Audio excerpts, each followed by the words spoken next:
Hello and welcome to episode 747 of the Our Lady of Fatima podcast. It is my pleasure to be with you this evening.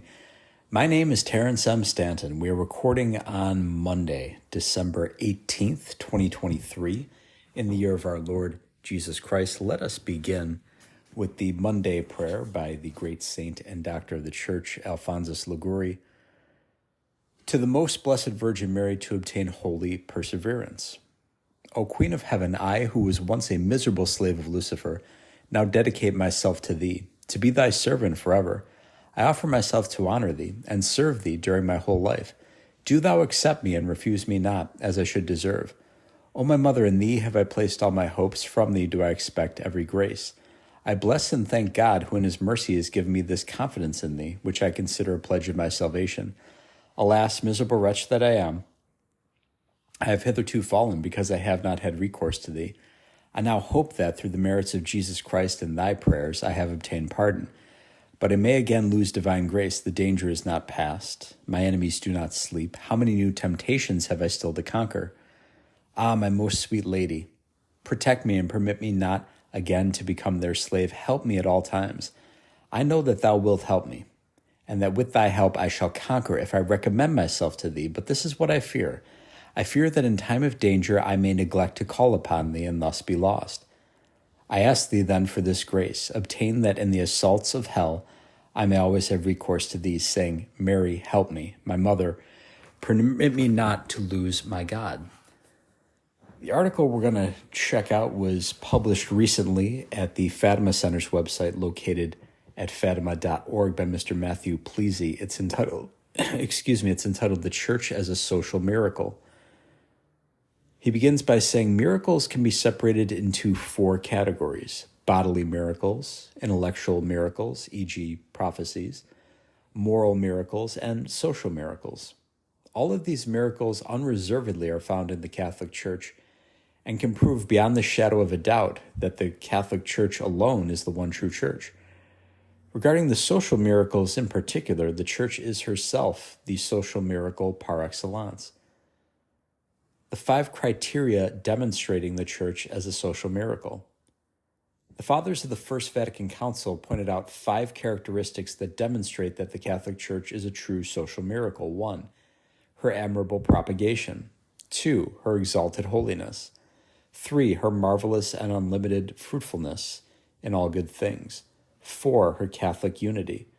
5, her unconquered stability. The marvelous propagation of the Church.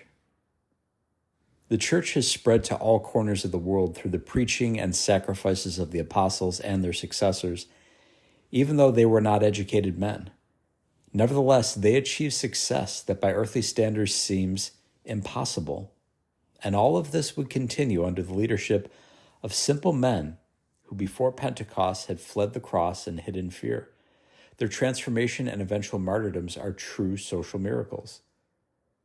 The exalted holiness of the Church.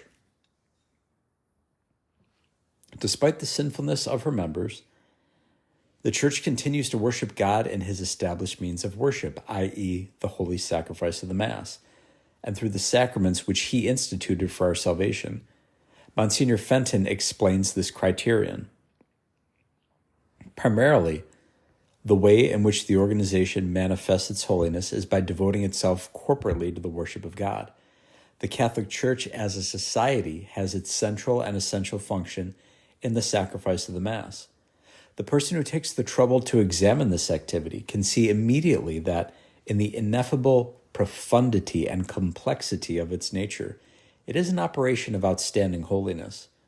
Jesus of Nazareth commanded his church to repeat in memory of him the solemn, sacrificial act which he instituted in the upper room the night before he died.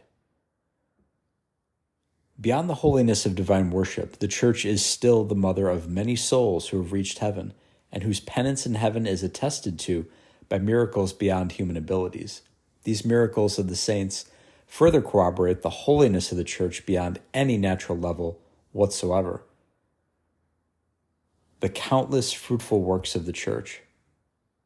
Our Redeemer declared, "Even so every good tree bringeth forth good fruit, and the evil tree bringeth forth evil fruit, Matthew 7:17.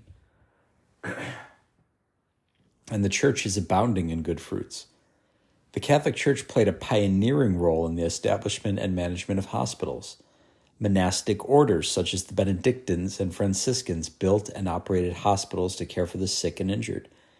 The Church has been a major contributor to education, operating countless schools, colleges, and universities worldwide. This commitment to education has helped millions access knowledge and skills. Catholic institutions also have historically provided care and support for orphaned and abandoned children, giving them a stable environment and educational opportunities. During various disease outbreaks, including plagues, the Church often played a vital role in tending to the afflicted, offering medical care and providing comfort to those in need, often when civil leaders abandoned the people. The Catholic Church has a long-standing tradition of charitable giving, providing food, clothing, shelter, and other material assistance to the impoverished, both on a local and global scale. All of this provides further evidence of the Church as a true social miracle, as Father Fenton explains. The Church is not a social miracle merely because it is a philanthropic organization, nor for that matter merely because its activities are purely beneficial. It is outstanding, a source of wonder in the created universe because its activity for good is totally unrestricted. It was beneficial to the Romans and the Persians. It is beneficial today in America and in China. Wherever it exists, it manifestly adapts itself to the temper, to the requirements, and to the capacities of the peoples who rejoice in its presence. A society within the natural compass of human achievement can obviously be of benefit to some peoples at some times. Only the Catholic Church, among the visible organizations laboring in the world in which we live, has proven an unmixed blessing to the men of all lands and of all ages. The Church in her Catholic unity. Father Fenton also adds an explanation as to why this criterion is fulfilled by the Catholic Church. When we say, however, that the Church is a manifest social miracle by reason of its Catholic unity, we affirm that an organization so constituted is manifestly beyond the natural competence of creatures to form and to continue. Man has always found it quite impossible to set up any sort of a strictly universal kingdom which functions successfully.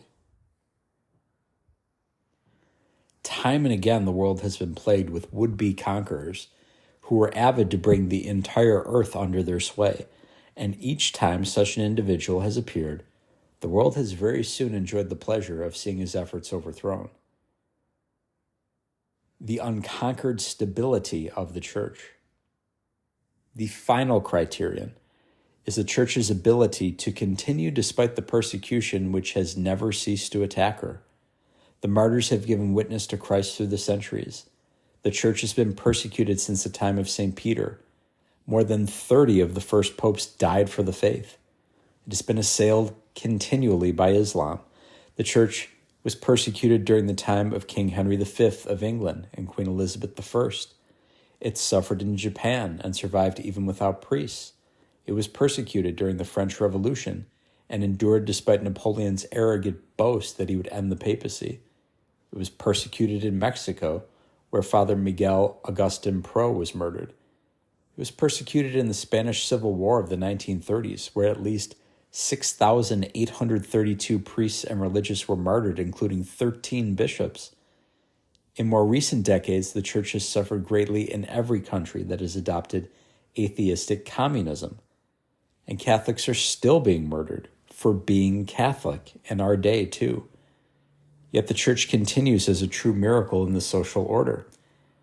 And of course, if I could also jump in here, the Church, unfortunately, nowadays, and especially since Vatican II, is being persecuted by unjust bishops and priests.